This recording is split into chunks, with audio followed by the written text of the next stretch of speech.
Buenas tardes, estoy encantado de estar con ustedes y deseo al doctor López por esta gentil invitación que me ha hecho.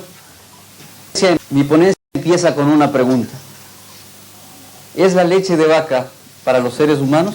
Pues al principio los seres humanos necesitamos de este vital e importante alimento que reúne características como completa, equilibrada, suficiente, adecuada, que es la leche materna. Es tan importante este alimento, la leche materna, que podemos clasificar a las especies como inclusive mamíferos. Y la galaxia donde vivimos también la hemos llamado la Vía Láctea. Así es de importante. Este importante alimento, la leche materna, está exento de patógenos. Muy difícilmente los niños pueden contraer una infección. Muy difícilmente los niños pueden estar con problemas diarreicos. La madre le tiene a su alcance y la madre es quien en cualquier momento, en cualquier situación, sin necesidad de calentarla, sin necesidad de prepararla, está dispuesta a dar a su bebé este alimento tan importante. No así los niños que están alimentados con la leche de vaca. Los niños alimentados de la leche de vaca está demostrado que tienen problemas o tienen predisposición a problemas de infecciones de vías respiratorias, tuberculosis y muchos más problemas de orden infeccioso.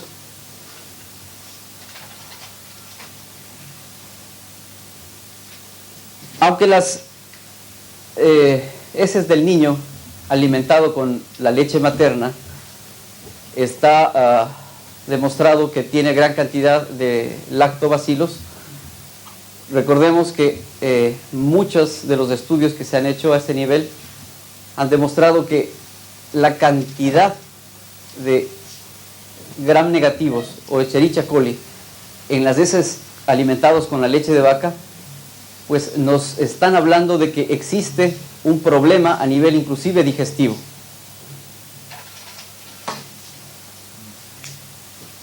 Aquí tenemos una diferencia o las diferencias que vamos a encontrar en cualquiera de los libros que nosotros hemos tenido en nuestras manos, por ejemplo de pediatría, en la pediatría de Nelson, que muchos de ustedes estuvieron en esa cátedra de pediatría, habíamos visto este tipo de diferencia. En cuanto a agua, no existe diferencia. En cuanto a sólidos, existe muy mínima o no existe. Empieza a ver la diferencia en cuanto a proteínas.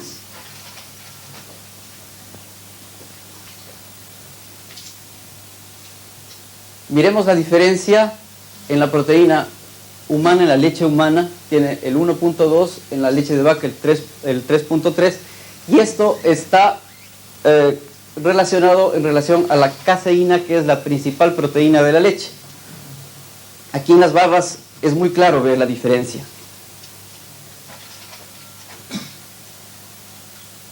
La diferencia de lactosa, más bien en la leche materna, es la única variable que podemos ver que es mayor que la leche de vaca.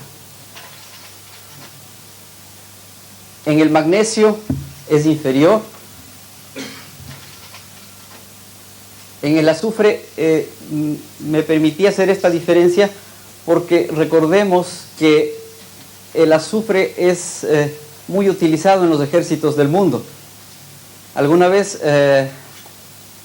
las personas que dirigían toda la parte alimenticia del ejército de mi país me decía que para los jóvenes se les viera que están gordos y robustos, le ponían en su dieta algún componente de azufre para que estos jóvenes, los padres, les vieran que están muy robustos, que están muy gordos, que al entrar al ejército, pues lo que ha hecho el ejército es engordarlos, y la gente pues es muy contenta, las madres son muy contentas que el niño esté muy gordo. Pero también me pareció muy importante esta diferencia, porque recuerden que quien ha estudiado la homotoxicología, sabemos que el cerdo, dentro de sus componentes, dentro de sus 2000 tipos de toxinas que nos enferman, tiene una de las principales del azufre. Entonces, ya vamos a ver luego por qué será que el azufre también hay en gran cantidad en la leche de la vaca. Otro de los minerales que me llamó mucho la atención, miren la diferencia del yodo. Recordemos que cuando hacíamos las prácticas de medicina y quien nos guiaba en las prácticas decía, mira, ya no utilices el alcohol yodado, porque recuerda que puede haber un taponamiento tiroideo. Entonces, a mí me pareció importante, miren esta diferencia, qué es lo que pudiera pasar con todo lo que es la fisiología tiroidea, tomando leche de vaca en relación a la leche materna.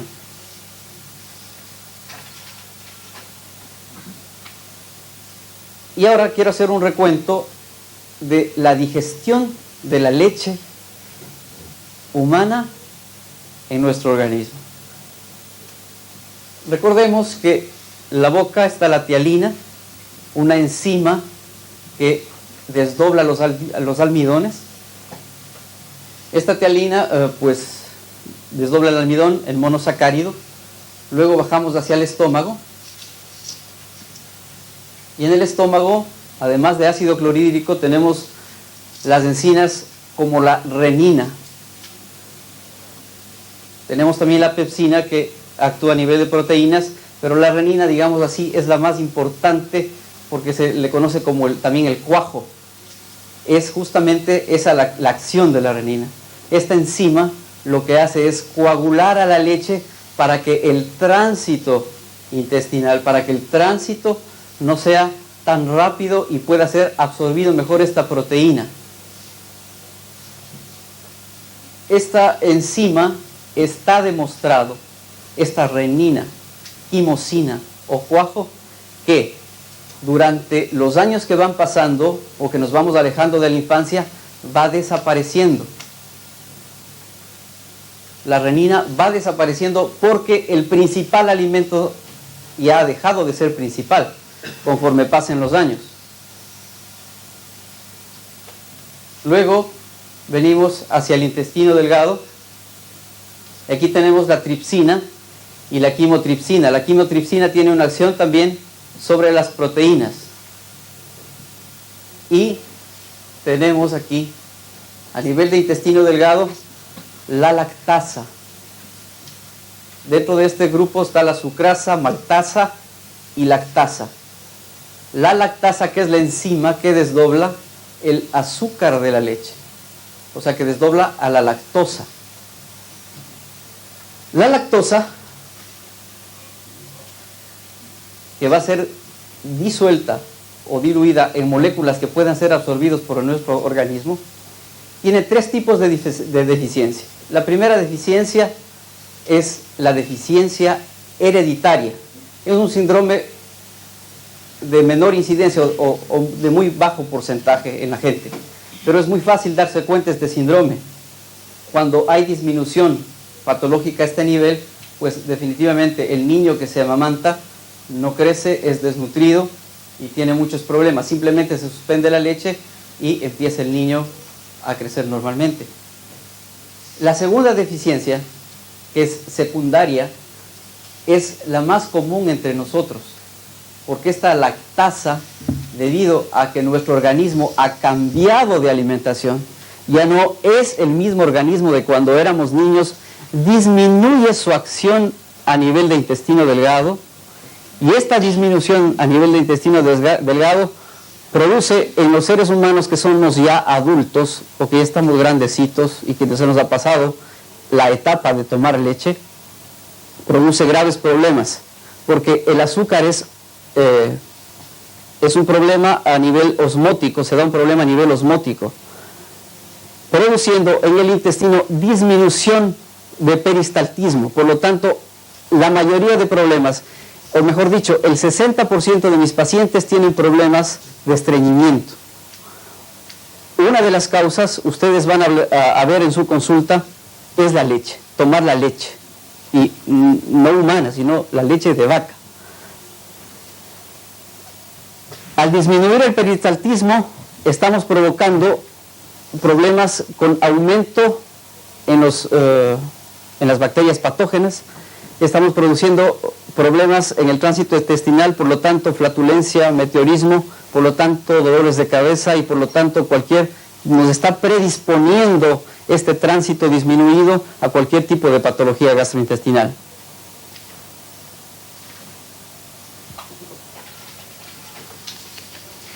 Ahora vamos a ver los excesos que produce el tomar la leche de vaca. Los excesos que produce la leche de vaca a nivel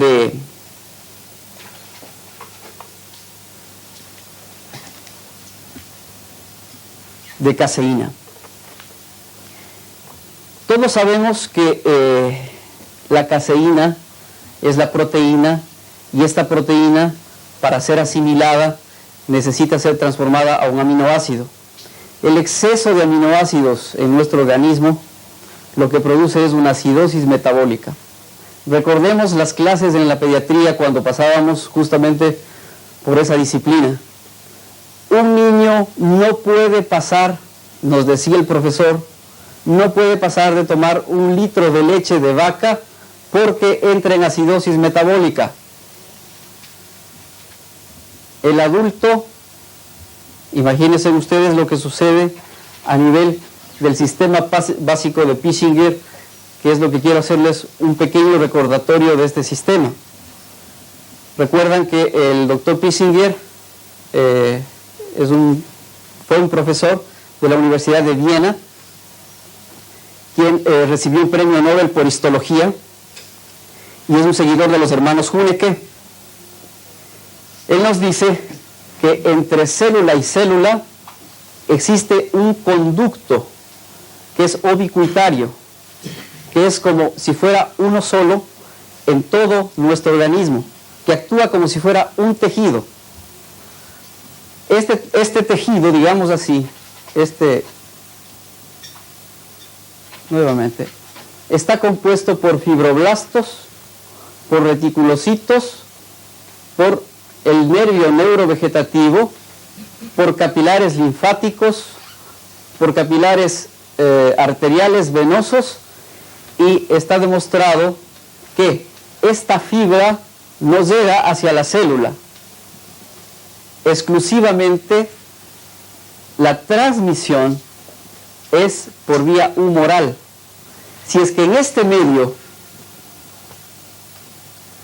tenemos una acidosis metabólica o tenemos un compuesto que está en exagerada cantidad, como habíamos visto anteriormente de la caseína, es una proporción de 9 veces más que lo que estaría acostumbrado el ser humano normalmente. Pues este compuesto está alterando el pH, por lo tanto está dando problemas inclusive con todo lo que nos habla el profesor Jean-Claude Vincent en su bioelectrónica de Vincent, produciendo o alterando este medio, predisponiéndonos para cualquier tipo de enfermedad degenerativa. Una acidosis metabólica, sabemos todos, está predisponiendo a nuestro paciente a cualquier problema tumoral, canceroso o de cualquier tipo degenerativo. El sistema básico de Pissinger es un mecanismo inespecífico de defensa, porque a este sistema, en este sitio especial, entre célula y célula, es la primera parte donde la célula está entregando sustancias y donde está recibiendo sustancias. Si este sitio está alterado, todo el organismo empieza a una loca desorganización de transmisión de mensajes. Todos los mensajes que a él van o que de la célula van hacia todo el organismo están descodificados. Es un caos. Nuestro paciente se ha enfermado gravemente. El sistema básico de Pissinger mantiene el medio adecuado para que cada célula efectúe sus funciones. Es la vía por la cual recibe información y es el lugar donde la célula deposita sus productos.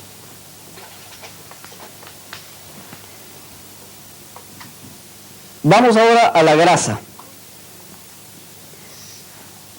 entre la leche humana y la leche de vaca, la grasa cuantitativamente es igual, pero viene el problema cuando es a nivel cualitativo. A nivel cualitativo tenemos el siguiente: está compuesta por ácidos grasos volátiles como los ácidos butírico, cáprico, caproico y caprílico. Esto está en una relación de 1.30 y la vaca tiene un 9%. Esta relación, por eso nosotros podemos ver simplemente una leche de vaca, ustedes hiervan y la cantidad de la nata que sale es una nata grasosa, la cual al depositarse todos estos excesos, miren la diferencia de exceso, todos estos excesos nos está produciendo arterioesclerosis, ateroesclerosis, depósitos a nivel de arterias y venas cerebrales, cardiopatías, en fin.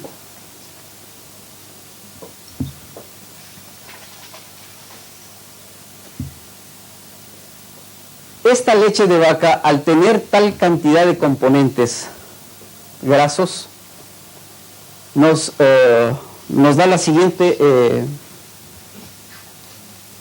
siguiente comportamiento a nivel de bacterias. En 15 horas se ha demostrado que a una temperatura de 15 grados, la leche de vaca tiene 100.000 bacterias por centímetro cúbico. La misma leche a 25 grados se ha demostrado que tiene 7 millones de bacterias por centímetro cúbico. A 35 grados la misma leche en 15 horas tiene 165 millones de bacterias por centímetro cúbico. Nuestro cuerpo sabemos que está a 36.5 grados centígrados, de 36.5 a 37. Y sabemos que todos los seres humanos, en el caso de que sea su función digestiva normal, la deposición es a las 24 horas. Calculen ustedes la cantidad de bacterias que tenemos luego de una ingesta de un vaso de leche de vaca.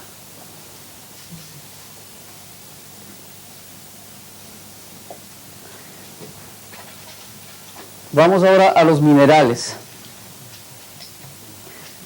La relación de minerales es igual de diferente, excepto en algunos minerales como el hierro y como el cobre, en que son más o menos parecidos.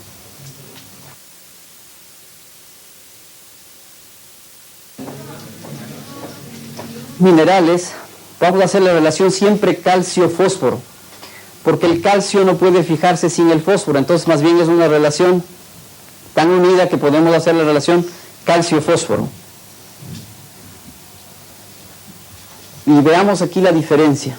Mientras el calcio está en 330.000 equivalentes, la vaca tiene 1.250. Y el fósforo está en igual relación. Mientras de la mujer tenemos 150, la vaca tenemos 960. Dentro de las funciones del calcio y el fósforo, el cuerpo del hombre adulto tiene aproximadamente el 2% de calcio y el 1% de fósforo, que constituyen los huesos, los dientes y se encuentran en otros tejidos tan importantes como los músculos. Sabemos todos, la bomba de sodio y potasio está regulada por el calcio. La tensión arterial también tiene relación con el calcio. Y en la síntesis de la materia ósea es un proceso que día a día el hueso está sintetizando calcio o está descomponiendo calcio-fósforo de los huesos. En esta relación, tanto de síntesis como descomposición, podemos encontrar o catalogar a la osteoporosis. En el niño, porque es su cuerpo más reciente, esta relación es armónica y por eso esos huesos, a veces nosotros decimos se cayó un niño, es un hueso de caucho. Pero En los adultos no sucede esta relación. Esta relación va disminuyendo y va provocando problemas como osteoporosis.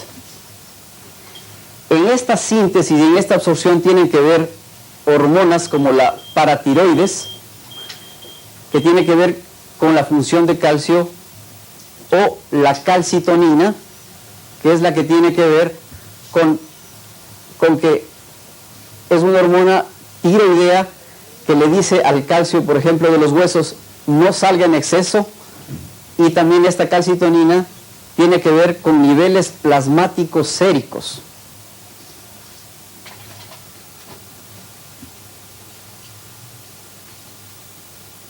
El calcio es la pregunta más importante siempre de mis pacientes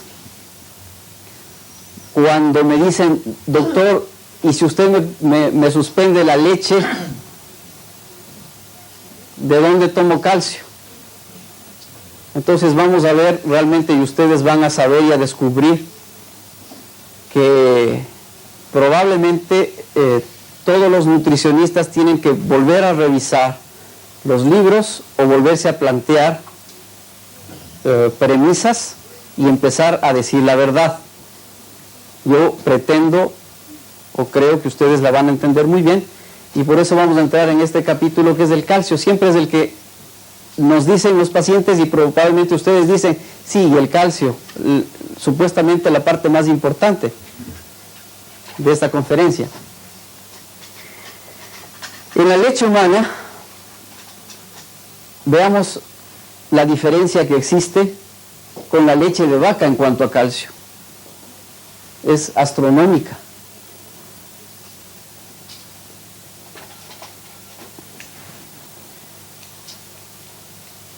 Los requerimientos diarios de un niño hasta 10 años es 1 gramo.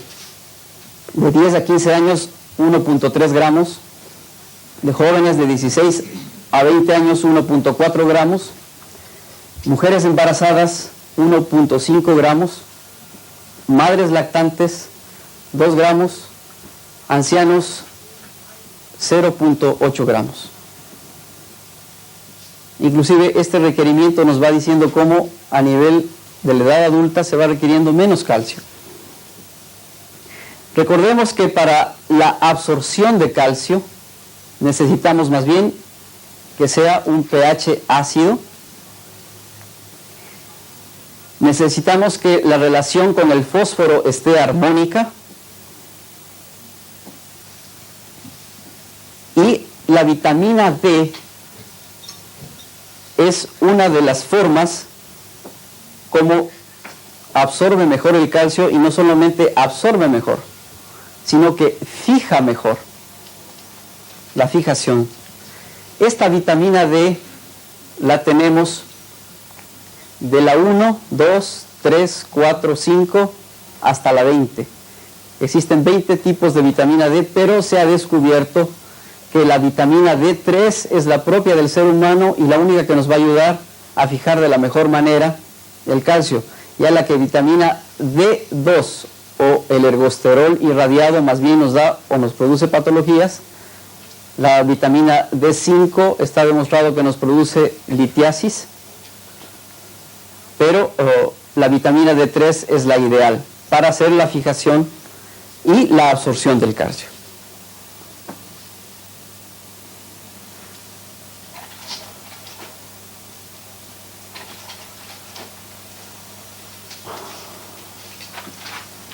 Hemos visto anteriormente los niveles de calcio o el calcio que estamos acostumbrados a recibir de nuestra madre o de la leche materna frente a la cantidad de leche que ingerimos diariamente, la leche de vaca.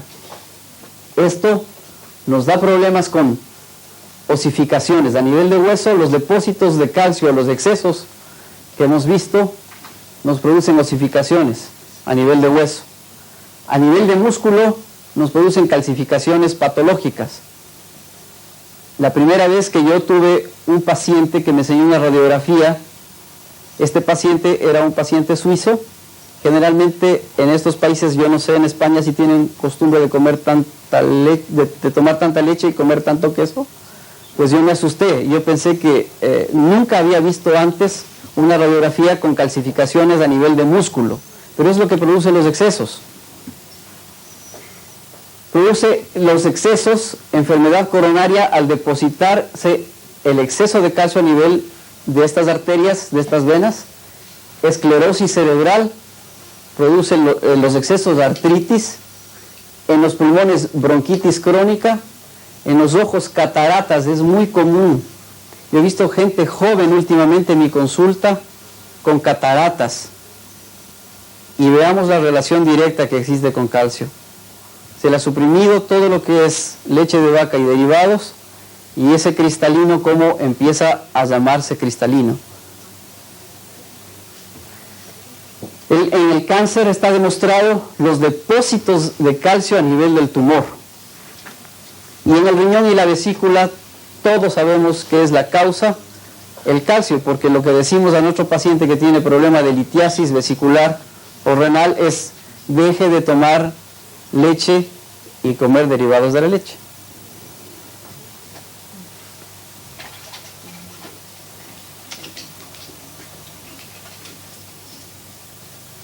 Vimos todos la diferencia entre la leche de vaca y la leche humana.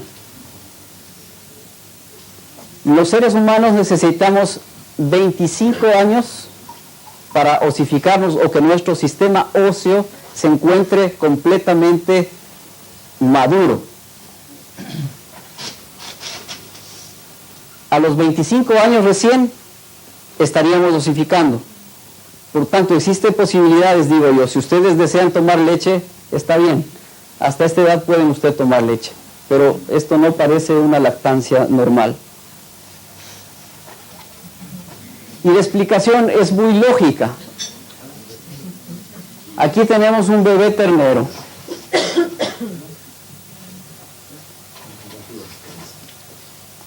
A los 4 meses, el bebé ternero tenía 40 libras. A los 4 meses ya tiene 200 kilos. Y al 1 año, el bebé ternero ya tiene 400 kilos. ¿Ven ustedes la diferencia? ¿Por qué la información de la leche de la mamá vaca era tan exagerada para el ser humano?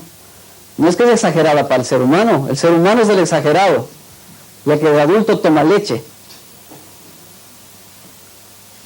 Es por esta razón, porque este bebé ternero tiene que cumplir su ciclo, y la naturaleza es sabia e inteligente. Lo que pasa es que nosotros no nos percatamos de ellos. Y a mí me gustó la medicina natural, dejé yo la cirugía, porque esto es lógico. La medicina natural es muy lógica. La razón natural no pide fuerza. Si es que existe en la naturaleza un animalito de este tipo, con esas características, su mamá le va a dar esas características. Pero la necesidad de nosotros los seres humanos es tomar eso, y está bien. Y está bien porque así me permiten viajar a España y mis hijos se pueden educar. Y este animalito que ustedes ven aquí, gracias. Gracias. Aquí hay una mujer intuitiva. Siempre lo son, doctor. Siempre lo son. Y por eso las quiero tanto.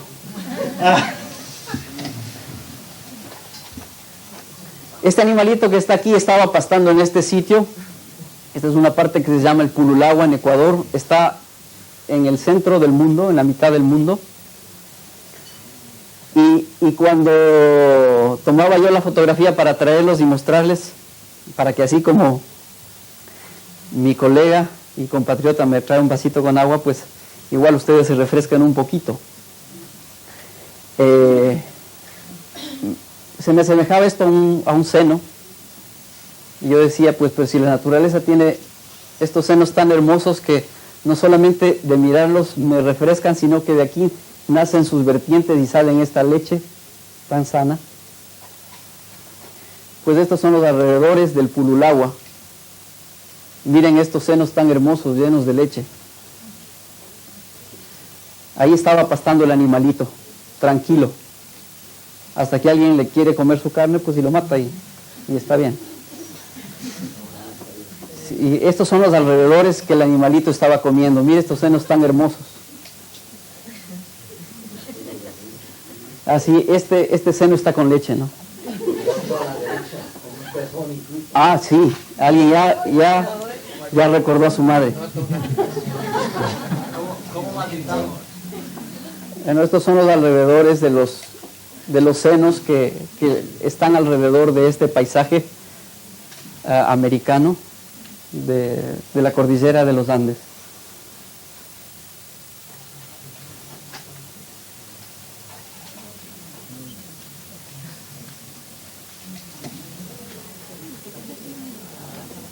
Bien, vamos a irnos ahora a lo que seguimos con la conferencia, que es la leche de vaca. Parece que alguien no comprendió algo, pero bueno, luego hacemos las preguntas. Vamos a ver ahora lo que se llama transmutaciones biológicas. Esto me pareció muy importante que los médicos que se dedican a este tipo de terapia lo manejen o lo comprendan muy bien. Todos sabemos que la suma de protones y neutrones constituyen el peso atómico de un elemento, y este número es un número relativo que está basado a la masa de átomo del oxígeno, que es igual a 16. De 16 bajamos y de 16 subimos.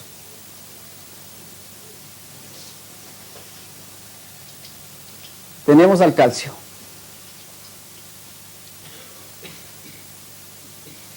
No sé si se ve bien. No. Soy mal fotógrafo. Bueno, aquí el peso atómico es 40. Y de esta base de 40, no sé si los nutricionistas, no sé si los bioquímicos, o yo no sé quién, empezó la base del calcio y a dar las normas del calcio para los seres humanos. El calcio número 40 que tenemos en cualquier tabla periódica, que lo vimos eso inclusive en secundaria, de ahí nace la premisa falsa. Luego ya vamos a ver por qué. Sabemos por transmutación biológica que si por ejemplo el aluminio, que tiene un peso de 13 y gana 2 protones, podemos hacerlo fósforo. O si pierde 1, se hace silicio. Igual cosa el magnesio. Si es que gana, podemos convertirlo en calcio. A eso se refiere la transmutación biológica.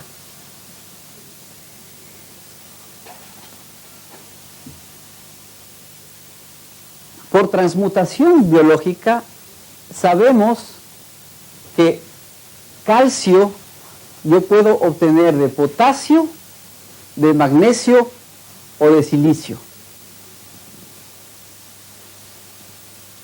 Este templo tan maravilloso llamado naturaleza o universo, pues nos permite estos juegos, cosa que no comprendieron algún momento dado o nutricionistas o bioquímicos, yo diría que peor, colegas médicos.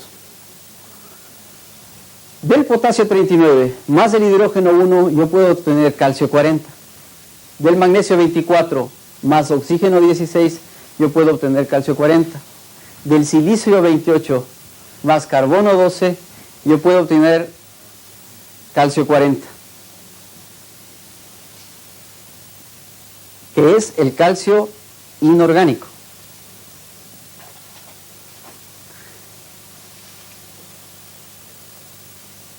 Y, bueno, el profesor Luis Quebran, que es de quien yo tomé estos datos, que tiene un libro que se llama Transmutaciones Biológicas, nos dice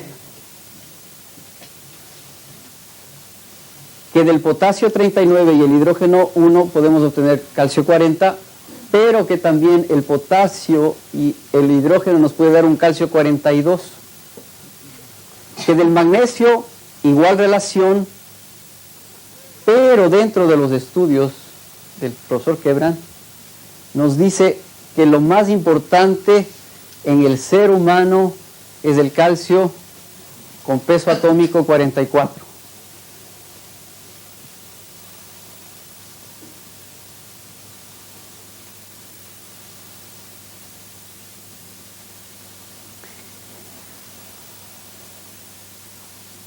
Y en su libro está muy detallado que si es que uno se quiere calcificar a una persona, que utilice silicio orgánico o que utilice magnesio. No calcio, porque el calcio no nos permite llegar al calcio 44.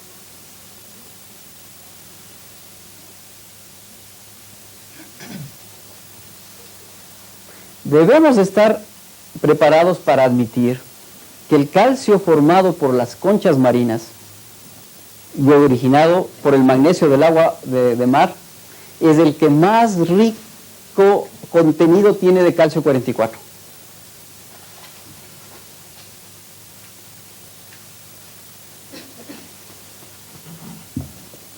Y aquí es lo importante, de que muchos años he querido desenrollar el velo.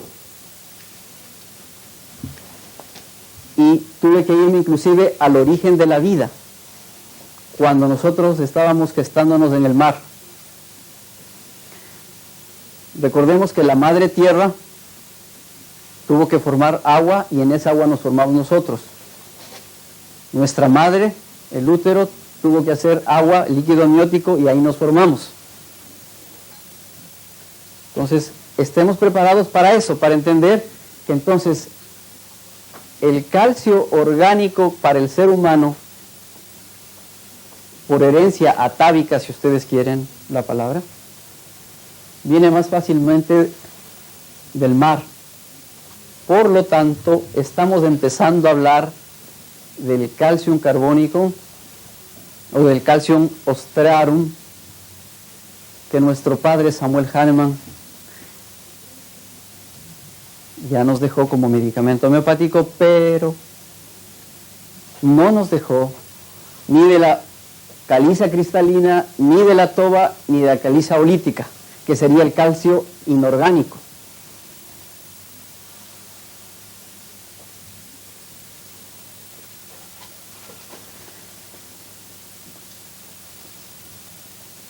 En estos páramos, Quito está a una altura de 2.800 metros sobre el nivel del mar.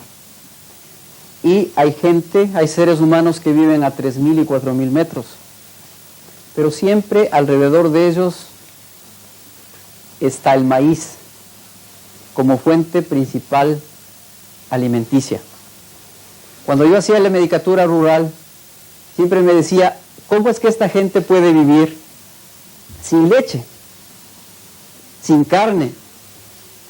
Solamente su alimentación por tradición de millones de años a base de maíz. Recuerden que en América exclusivamente se conoció la leche, o mejor dicho, se conoció la vaca cuando llegaron hace 500 años vuestros abuelos. Hasta entonces el maíz era la fuente importante de alimentación. Me fui a un libro de nutrición y vi que el maíz no tenía nada de calcio. Tenía el 0.04% de calcio. Entonces dije, no, algo pasa aquí porque estos niños del campo que nunca han tenido la posibilidad de tomar leche y solamente están comiendo maíz, tienen unos dientes perfectos, tienen una salud perfecta. Ni siquiera es necesario que vaya el odontólogo rural a que le haga las tocaciones con el flúor. Entonces algo está pasando si no están tomando calcio.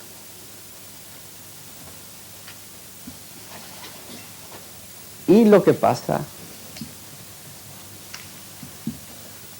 es que ustedes ya saben el truquito, que del magnesio viene el calcio 44. Entonces vi que el maíz es el cereal que más cantidad de magnesio tiene en relación, por ejemplo, al trigo, o que a la patata, que también es americana, o que a la remolacha, y la coliflor también tiene cantidades suficientes de magnesio para convertir a calcio. Esta prueba la hace el doctor Quebran en su transmutación biológica de la siguiente manera. Un cangrejo que estaba mudando de caparazón lo toma y lo pone en agua de mar. Y él se da cuenta que a las 30 horas este caparazón está perfecto. Entonces toma el agua de mar y dice, el agua de mar debe tener calcio en cantidades industriales. Y oh sorpresa, el agua de mar tiene 0.042% de calcio, pero tiene 5% de magnesio y de potasio 0.5%. Entonces estaba aclarado el problema de el suministro de calcio, que no es el calcio orgánico, que no es a través del calcio inorgánico, sino del magnesio.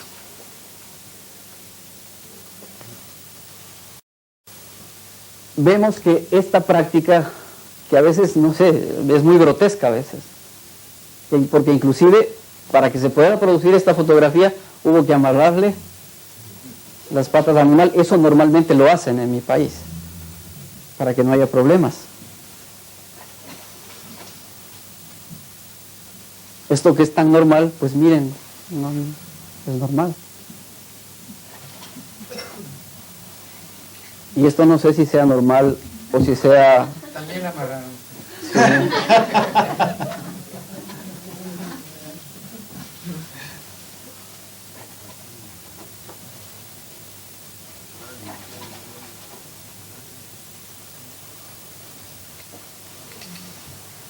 Estas satisfacciones yo concluía por qué eran. Una paciente de 60 años que tiene esta fractura, muchos de ustedes, habrá aquí algún colega radiólogo que lea mejor que yo y nos puede ayudar, pero aquí hay una fractura de la epífisis distal, igual que aquí, no se nota bien, ¿no? Sí, sí lo ven de ahí. Bueno, esta fractura, tuve yo la precaución, ya que estaba utilizando el calcio, de controlarlo porque en principio tuvo mucho dolor esta paciente. Entonces, claro, la primera radiografía, a ver qué pasó. Ah, pues bien, es una fractura, se le enyesó. Luego de 3 días, calcivitán. Ah, pues está mejor, ya no hay mucho dolor. 60 años. Y 8 días estaba así la fractura.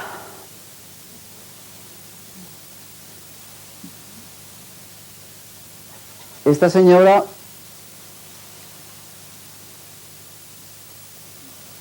de 65 años de edad, no había médico que lo cure.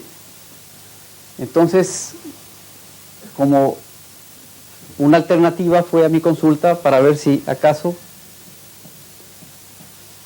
ella tenía mucho dolor en su rodilla derecha, y la radiografía nos decía que había este problema.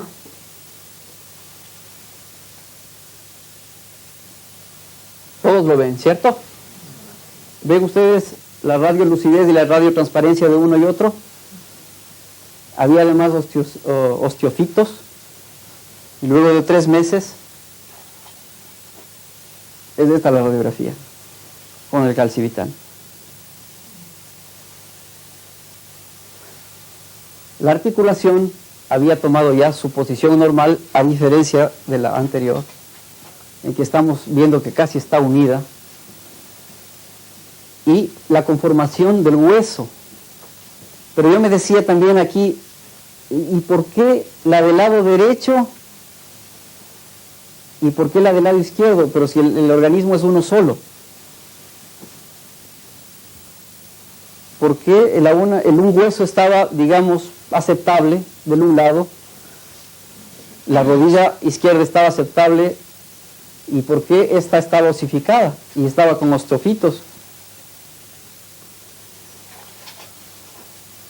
Y claro, al hacer el control radiográfico, vemos que mejoró inclusive la calidad del hueso, los osteofitos se han ido, y en la misma época me vino una paciente y me expliqué la razón de por qué en la derecha sí y por qué en la izquierda no. Entonces me acordé del doctor Adler, que muchos de ustedes saben, sobre la odontología neurofocal, porque me vino con esta sorpresa. El doctor Adler nos decía en la odontología neurofocal: el octavo molar, campo interferente seguro. Y yo me baso en todas las experiencias que ha tenido la humanidad en cuanto a dientes, para decir que cada diente y cada muela tiene un órgano interno que rige. En el caso de esta señora, una señora alemana, la sorpresa, tenía patología de tiroides y por tanto patología tiroidea. Yo siempre doy calcivitan porque sabemos que la calcitonina o la tirocalcitonina está en relación con el calcio. Está en relación con el calcio en el sentido de nivela el nivel plasmático o nivel sérico de calcio, por un lado, y por otro lado, no permite que el calcio de la síntesis y descomposición del hueso sea extrema, o sea, la salida del calcio del hueso sea extrema. Problema de hipotiroidismo, calcivitan.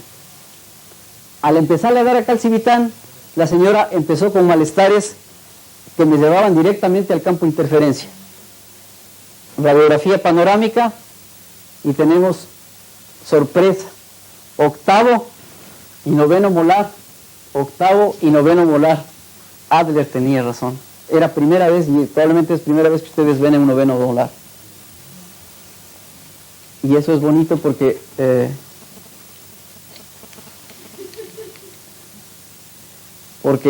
quienes saben la ley de acción y reacción, o la ley karmática que dicen muchos, se revirtió. O sea, un odontólogo alemán que nos dio generosamente su conocimiento de la odontología neurofocal llegó a mis oídos, y ese conocimiento sirvió para que esa paisana pudiera curarse del hipotiroidismo que tenía, porque se le extrajo estas piezas, miren. Y de esa manera me expliqué la primera paciente por qué el lado derecho sí y por qué no. Claro, había un campo de interferencia al lado derecho más fuerte. Una paciente que tenía dolores de rodillas, dolores articulares, calcivitan.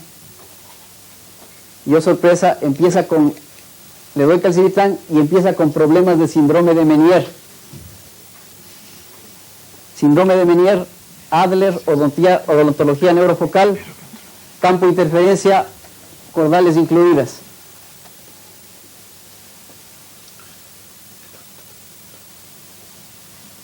Se les extrajo esos cordales, se acabó el síndrome de Menier y se acabó los dolores de rodillas y de los dolores óseos.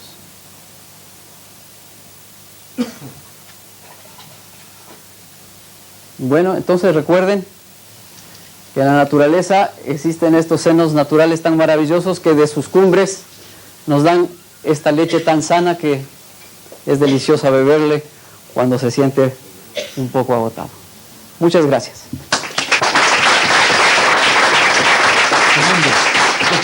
Y luego discusión. Yo diría que la naturaleza es tan sabia que tenemos que aprender de ella, y vemos que más o menos hasta un año y medio de edad el niño y la madre se sienten muy cómodos en dar y recibir la leche. Eso es lo que yo he visto en mi país. Esa es la costumbre. Por supuesto, existe clases sociales en mi país que como que fuera una vergüenza dar la leche al niño, Entonces, o se consiguen nodrizas o les dan simplemente leches preparadas. Pero estoy hablando de algo que sería normal, de lo que sería normal, hasta el 1 año y medio estaría muy bien. Y a partir de eso, simplemente los cereales, que son los que tienen magnesio y los que van a transmutar a calcio, que es nuestro principal ingrediente que nos preocupa. Pero lo que yo desearía dejar sembrado en ustedes es que ya no les preocupe el calcio, porque estábamos hablando aquí con un colega y hay tantas cosas tan hermosas de qué hablar con ustedes y tantas cosas lindas que se me vienen a través de que ustedes me reportan, que el colega me decía, bueno, yo tengo la experiencia con mis pacientes de decirle que no tomen leche, porque mira, me decía el paciente, mira a tu niño cuando ha tomado tu leche. Enseguida, pues vemos que se cuaja. Pero mira a un ser adulto que toma leche, no se cuaja. Es porque la renina dejó de funcionar o ya está en menos capacidad como enzima para poder coagular esa leche. Entonces, si tan solo veríamos esa observación y la traducimos a nuestros pacientes, le haríamos gran favor, porque y es una agresión pasada a determinada edad el tomar leche, y peor de vaca. Respecto al yogur, no tengo los estudios precisos acerca del yogur, pero sabemos que es un hongo, y como es un hongo, debe también, así como come, debe eliminar algo, o sea, lo que llamamos toxinas. Muchas veces el problema de los estreptococos, estafilococos, salmonelas, no es el estreptococo en sí, sino la toxina que despide.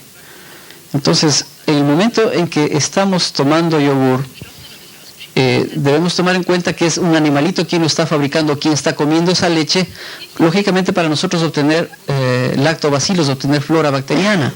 Esa sería la idea. Pero yo diría que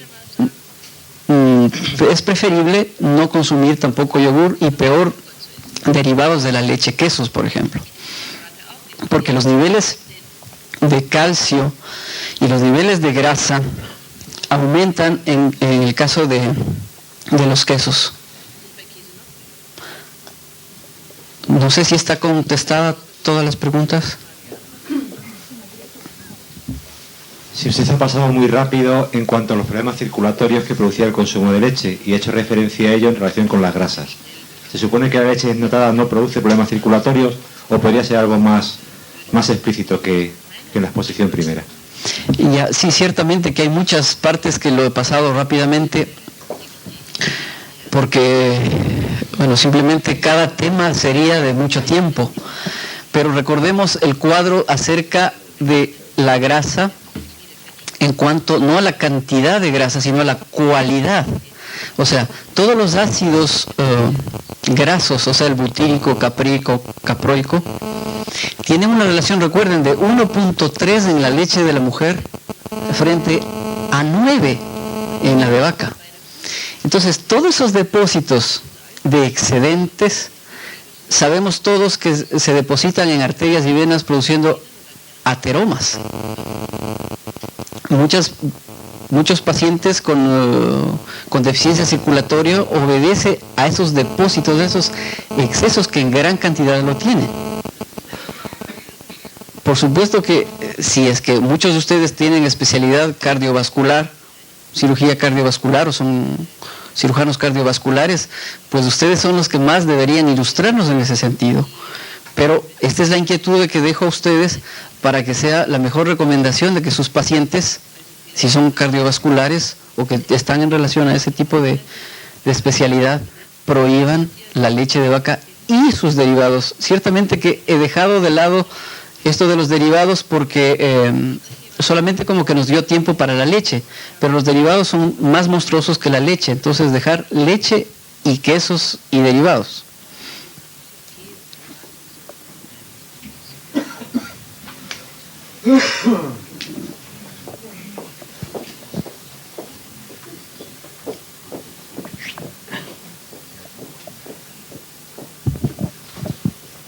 Buenas tardes, soy Michel. primera pregunta la voy a formular de dos formas. Habéis hablado de nutrición. Yo creo que la primera pregunta que nos tenemos que hacer todos en nutrición, ¿por qué la leche de vaca no es buena para el ser humano? Porque, que sepa yo, pertenece a las proteínas animales. ¿El ser humano es carnívoro o otras cosas? Pues creo que es, ante todo, fructívoro, ¿no? Y no omnívoro, como lo suelen decir en universidades. Entonces el problema de la leche creo que empieza aquí. Luego, sobre la red sanguínea, tenemos 200.000 kilómetros de red sanguínea, y que sepa yo, cuando se utiliza la absorción de leche, hace subir la fibrina, lo que inhibe un elemento muy esencial dentro de la fijación del calcio, que es O2, el oxígeno. ¿Está de acuerdo usted conmigo? La pregunta es para mí, gracias. Pero sí, no he venido para argumentar, he venido para preguntar. Primero, si somos realmente frutívoros, por lo cual no tenemos que tomar leche, uno. Segundo, que la absorción de leche produce un aumento de fibrina en la sangre, lo que inhibe el pasaje del oxígeno y que inhibe así la fijación del calcio. En realidad, lo que yo he estudiado por la macrobiótica es que el ser humano, la mayor cantidad de alimentos debe consumir son los cereales. Los cereales tienen que ser consumidos porque es dentro de la escala de los vegetales lo que más se asemeja al hombre, es lo más desarrollado que existe. Y si nosotros contamos nuestras piezas dentarias, las que más tenemos son las molares, y lo que se muele es el cereal, no es la fruta. Dentro de la macrobiótica, de los estudios macrobióticos, hay un porcentaje de que el ser humano debe consumir un 50% cereales integrales, o sea, el arroz integral, el trigo integral, la cebada, el centeno, la avena, y yo digo la quinoa, porque ahora está de moda, no sé si ustedes conocen este cereal americano, la quinoa, que es de lo más completo que hay, a más del amaranto, que es otro de los cereales americanos. Estos son los más completos, por eso se les recomienda un 50%, un 30% legumbres y hortalizas, o sea, 15% legumbres, 15% hortalizas, un 20% apenas frutas, de la estación y del lugar donde se vive. Porque tenemos ahora la facilidad del avión o del barco, y de pronto en ciudades o en países donde en la época de invierno están comiendo fruta que se está dando en el calor. Eso es agresivo también para el ser humano.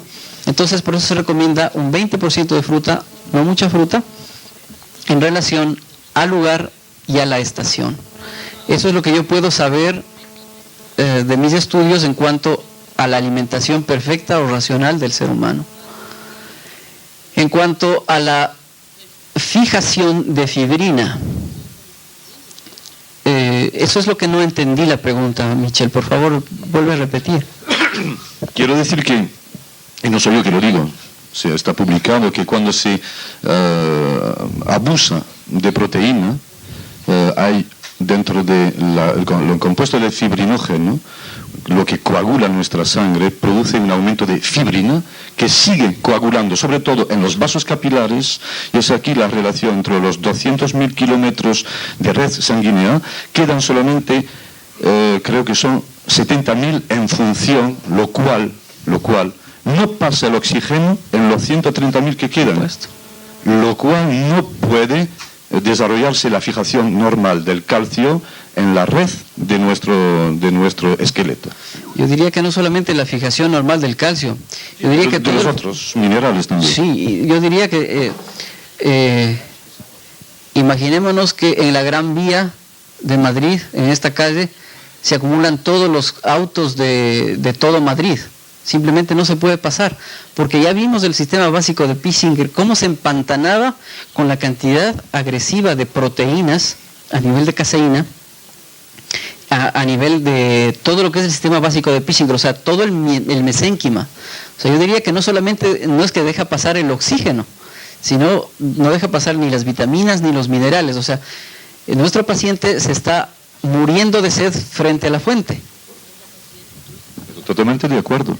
Entonces, para fijar el calcio, aumentar la dosis de oxígeno, dejar pasar el oxígeno, y calcio y otros minerales.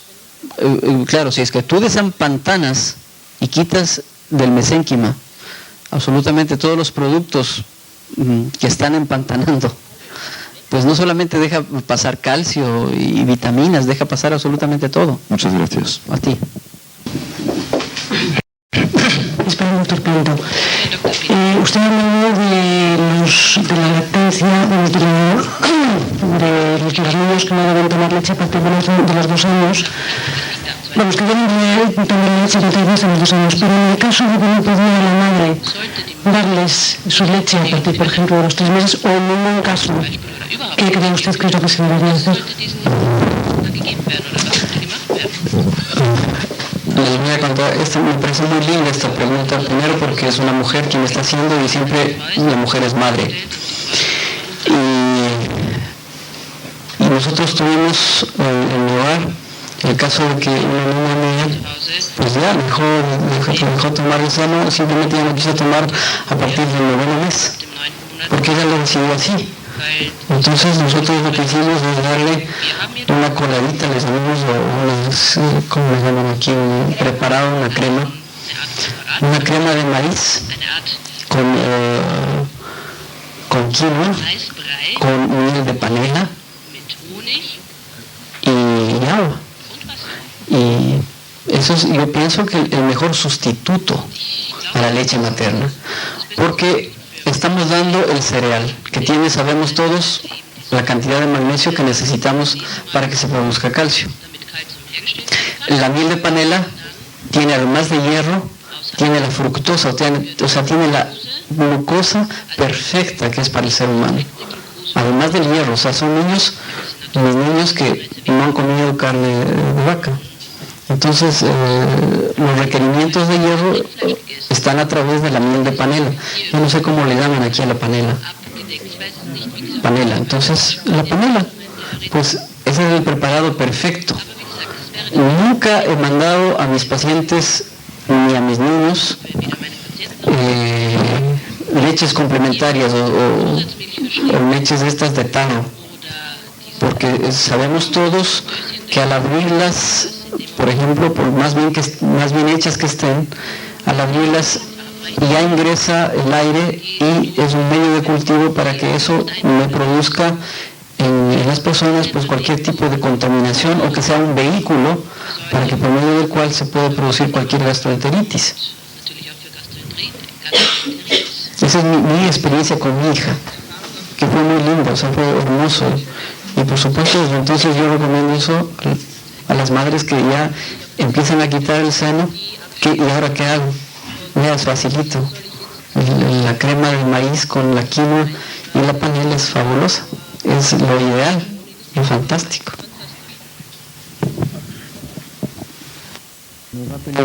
El doctor Lipset que me meta en la pregunta que usted hizo al doctor. Estamos acostumbrados los médicos por educación académica a tener cierto miedo o terror muchas veces a las bacterias, a los virus, a los parásitos. Recordemos que el doctor Jean-Claude Barnard era amigo de la misma época de Pasteur. Pasteur no fue médico. Y el doctor Barnard, que sí fue médico, le decía, mire, su hipótesis le falta algo muy importante. Y la importancia aquí es que usted no está tomando en cuenta el terreno. En medicina biológica lo hemos desarrollado este concepto a tal punto que cuando alguien me pregunta de mis pacientes, ¿y qué hago con esta micosis? ¿O qué hago con este? Tengo estreptococo beta hemolítico, tengo estreptococo dorado. Y el médico me dice que no hay antibiótico para eso. Entonces yo le digo, porque mi misión es esa como médico, informarle que primero, todos los estreptococos que existen en el ser humano son normales. Se hacen anormales cuando aumentan. ¿Y por qué aumentan? Es la pregunta. En el caso, por ejemplo, de una candidiasis o una micosis, ¿por qué? Y fue muy interesante, también en mi medicatura rural, yo pude ver en el campo cómo es que cultivaban las setas o los hongos. Y era muy simple, hacían un terreno ácido, y en ese terreno ácido se producían los hongos, los champiñones. Entonces, a mí se me vino muy rápido eso que vi en el campo, y es, si es que existe micosis en mi paciente, significa que está muy ácido, tiene un pH ácido. Entonces yo alcalinizo, por ejemplo, si es de las uñas, una micosis ungueal, yo suelo hacerle meter en bicarbonato con ciprés, por ejemplo, o si es de la piel, pañitos con bicarbonato y ciprés. Por tanto, si es que elimino la causa, la verdadera causa, la micosis se cura. No necesito un antimicótico, así como no necesito una penicilina frente a un estreptococo. Sé cómo manejarlo. En medicina biológica sabemos cómo. Al colega darle algunas pautas. Porque yo también he tenido ese tipo de paciente y por eso le sentí con mi cabeza, y lo que me ayudaba a mí es hacer, por ejemplo, una electroacupuntura, o sea, una electromedición. No sé si usted maneja la electromedición. No. Entonces, generalmente he visto que son pacientes con una inflamación a nivel de intestino grueso. O sea, con el aparato de la electromedición de Boll, yo puedo medir cómo está el microvoltaje del órgano. Y generalmente hay un problema de excitación a nivel del intestino grueso. Estos son por abusos de comida. Generalmente esta arteria abdominal está en plétora y ya no puede más porque tiene que trabajar todo, que inclusive el paciente lo siente y dice, tengo algo aquí, algún animal me camina o algo me pasa. Inclusive he tenido personas que tienen sensación de muerte como si fuera un preinfarto. Pero a la medición de la electroacupuntura de Fols, que sería uno de los métodos, me da inflamación a nivel del intestino grueso. Muchas veces con aguja en caída, quienes manejan esto lo saben. Uno de los diagnósticos. Otro sería el test de tensión muscular. No sé si aquí también lo manejan. Kinesiología también podría ser. ¿Y tratamiento hay en estos casos? Pues sí, por supuesto. Yo les pongo ayuno de 8 días y quedan nuevos. Restiar aquí con los puntitos para que lo coman. Bueno, en este caso es otra pregunta, pero para el doctor Pinto. Ya voy a terminar con esta última pregunta. En la consulta diaria también nos encontramos con problemas de gente que no quiere dejar los hábitos de tomar leche, queso, etcétera, etcétera. ¿Existe algún tratamiento paliativo o PASCO? ¿Está descubriendo algo en el campo de que estos pacientes no dejen este tipo de alimentación, que nos cuesta bastante trabajo de que la dejen, y que pudiera antagonizar los efectos de la leche de vaca, Sí, sus derivados? hay un dicho muy bonito que dice, el que peca y reza empata. Ha venido de perlas con calcivitan y pascosan, porque sabemos, el necio, muchos de nosotros somos necios, a pesar de que tenemos el conocimiento, estamos incidiendo ahí. Yo digo que es porque por herencia atávica o por una herencia sensual, como que la leche nos lleva a nuestra madre, al seno de nuestra madre. Y probablemente por eso seamos tercos, ¿no? Los seres humanos somos tercos, somos de los únicos animales que tropezamos en la misma piedra más de 3, 4 o 5 veces. Pero justamente ahí viene el calcivitán, porque si es que estamos nosotros tomando un calcio tan negativo que está empantanando nuestro mesenquimo, enseguida viene el calcivitán con su ayuda, con su mensaje, y nos permite el cambio al calcio 44. Nos evita el problema de cualquier patología por excesos. Pero por supuesto no se le puede dar ese chance al paciente porque dice, entonces lo que debemos hacer es en todo caso ver la leche en polvo, descremada, la más descremada que haya, y que se haga lo más diluido si es que tuviera muchas ganas, ¿no? Porque también dice Hahnemann que toda represión es una enfermedad. Entonces muchas veces se reprime mucha gente y se enferma por otro lado. Entonces tenemos que evitarlo también. El problema también está en los quesos, es donde determinadas personas pues les gusta muchísimo el queso, y cuando yo soy especialista en nutrición, le intentas cambiar los hábitos y no tomes queso, ahí es donde encontramos un problema. El calcivitán sí sería... Es la única ayuda que yo veo. Es la única ayuda. Pascosánica es la única ayuda, no hay otra salida más. Frente a esa realidad, porque les digo, o sea, para mí también, lo primero que yo me quité fue la carne de chancho, que fue como una droga. Yo comía carne de chancho hasta los huesos, pues. Pero cuando vino a mis manos lo que es la homotoxicología, las 2000 toxinas que tiene la carne de chancho, la dejé. Pero eso fue como haberme quitado una droga.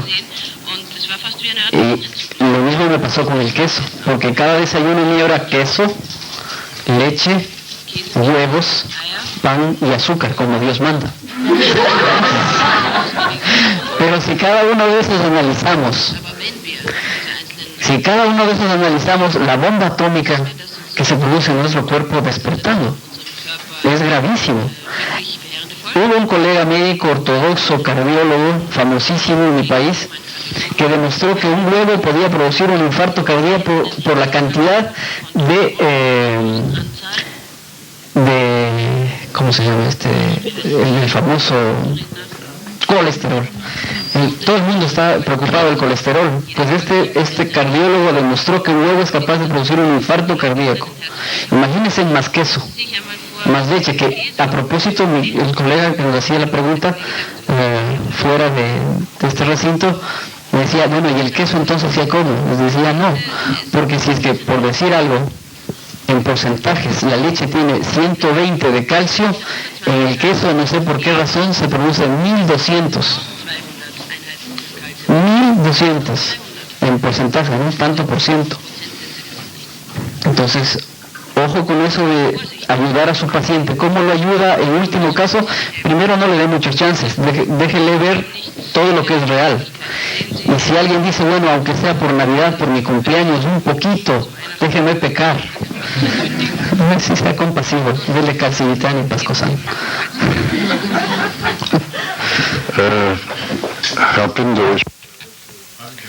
Señor Pinto. Que se alimenta materna. ¿A qué son debidas? También eso es muy importante. Y hay muchas reacciones de alergias y de incompatibilidad con la beta-lactoglobulina. Generalmente obedecen a eso los cólicos de lactantes. Aquí hay una especie de alergia a esta beta-lactoglobulina. Es que yo he tenido un hijo así y lo solucioné, me lo dijo el pediatra, evita tú tomar leche de vaca y a ver qué pasa. Y la verdad que se solucionó, ¿eh? Claro, porque enseguida, si tú tomaste la leche de vaca, enseguida eso había más índices de lactoglobulina, pero de la beta. La beta. Quitaste la leche de vaca y mira que el pediatra, bueno, claro, hay colegas que son muy sabios.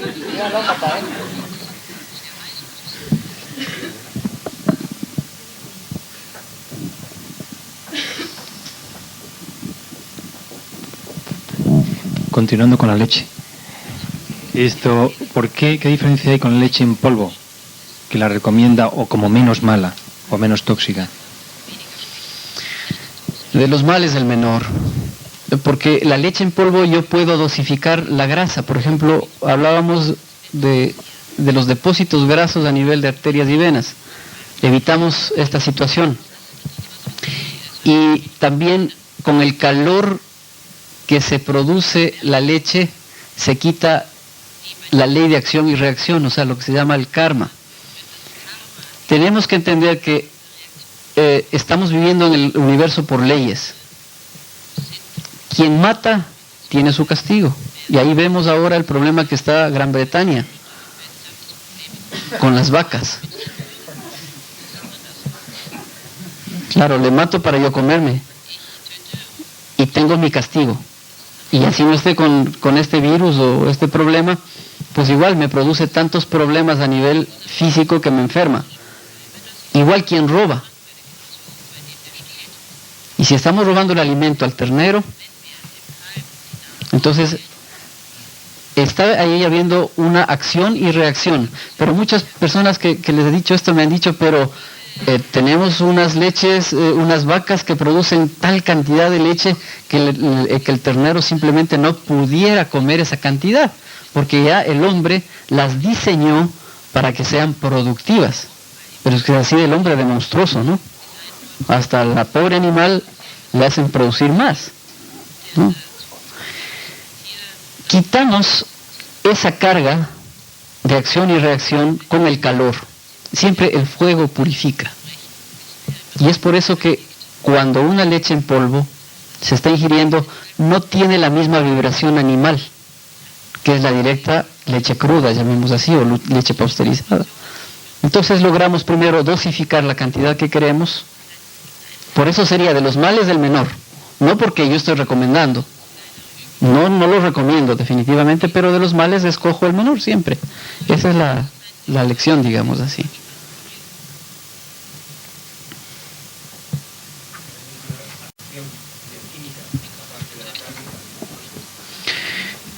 No porque recordemos que si queremos calcio, si ese es nuestro objetivo, el calcio, tenemos que tomar magnesio. Entonces, si hervimos la leche, ¿no sería el mismo resultado? No, porque la misma cantidad de grasa se queda ahí, la misma cantidad de calcio se queda ahí. Al pasteurizar la leche, lo que quieren tratar de lograr es quitar las bacterias, los colibacilos, los gram negativos. Y también al activizar la leche, lo que quieren es estos coágulos que se forman, hacerlos más chiquitos, que no sean tan grandes estos coágulos, el estado coloidal de la leche, lo que se llama, hacerlo más chiquititos estos copos y poder absorberla mejor, ¿no? Pero en ningún momento el hervir nos va a producir nos va a quitar el excedente de calcio, de grasa y de todo lo que habíamos visto de minerales. Me refería por el calor, el efecto de calor que estaba comentando con la leche en polvo. No, porque el calor llega máximo a 120 grados y la purificación es sobre esto.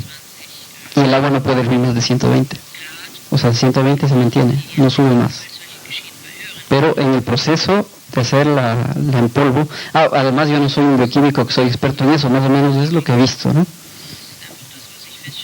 Queda solo hasta un punto, más de 120 grados purificación. Si quieren purificarse, más de 120 grados, por favor. Pero cuidado de quemarse. Vale. Ahora está hablando del porcentaje de calcio fósforo. Es que el problema de la leche, como me está comentando antes, lo de el calcio 40, calcio 44, yo no sé muy bien si el problema está en el calcio 40 o el problema de la proporción calcio-fósforo, que en el organismo pues depende mucho, que es distinta en la leche humana y en la leche de vaca, por ejemplo. Claro, la relación tiene que ser 1.5. Esa es la relación. Esa siempre se mantiene. Y simplemente lo que tenemos que apartarnos es de que el calcio inorgánico es el que va a calcificarnos. Es simplemente el calcio orgánico el que nos calcifica. Y el específico para el ser humano es el calcio 44. El específico es el calcio 44. Y si es que existe un calcio específico para la cabra, La leche de la cabra tendrá ese calcio. La leche de león tendrá esa, o sea, de todos los mamíferos tendrá una especificidad tal que sea compatible con esa especie. Igual a la del ser humano. Hemos descubierto, Quebran, que el calcio específico del ser humano es el calcio 44.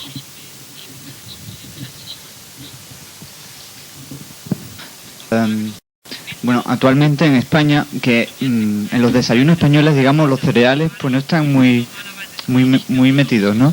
Y quitar la leche a una española que ha estado todo el tiempo dándole la leche a sus niños es casi una utopía, ¿no? Y aquí tampoco no conocen tanto los cereales como mijo, o cebada o avena, tampoco no los conocen. Mi pregunta es si realmente se puede conseguir que quiten la leche del todo.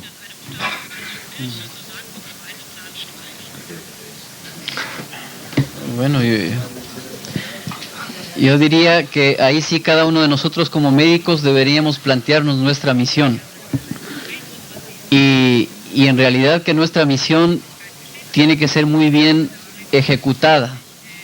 Porque si es que al ritmo que va la humanidad, al cabo de poco la raza humana se habrá degenerado más.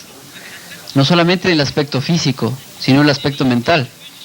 Entonces, mientras cada uno de nosotros podamos instruir a nuestro paciente, en mi consulta lo básico es la dietoterapia. Si nosotros podemos instruir a nuestro paciente y al menos dejarle inquietudes de por qué no, porque cada uno de los pacientes no crean que son ignorantes por el hecho de que no hayan estudiado medicina. Al contrario, yo diría que muchos de ellos tienen tanta intuición que nos captan mucho más de lo que queremos decir. Entonces yo diría que la obligación de cada uno de nosotros como una religión hacia el beneficio de la raza humana sería el instruirle en la correcta alimentación. Si es que esto está sucediendo en España, entonces yo creo que los médicos españoles es momento de empezar a hacer una campaña, primero en cada uno de ellos, primero en cada uno de nosotros, porque si queréis revolución, hacerla primero en vuestras almas. Primero nosotros y luego hacia los demás. Esta pregunta es para el doctor Pinto. La opinión sobre las bebidas vegetales. La opinión sobre las bebidas vegetales como es la bebida de soja o leche de soja y la de almendra. Gracias. Allá. ¿Sí se escuchó la pregunta atrás? Tenemos que entender que eso es no es una leche, ¿no? Es un compuesto de soya o de almendras, que en todo caso es mucho mejor que la leche de vaca. Entonces eso se puede utilizar, pero no como leche. Parecería leche y esa sería el truquito que utilizamos con el paciente, ¿no? No está tomando la leche de vaca, pero aquí tiene algo blanco, similar, parecido.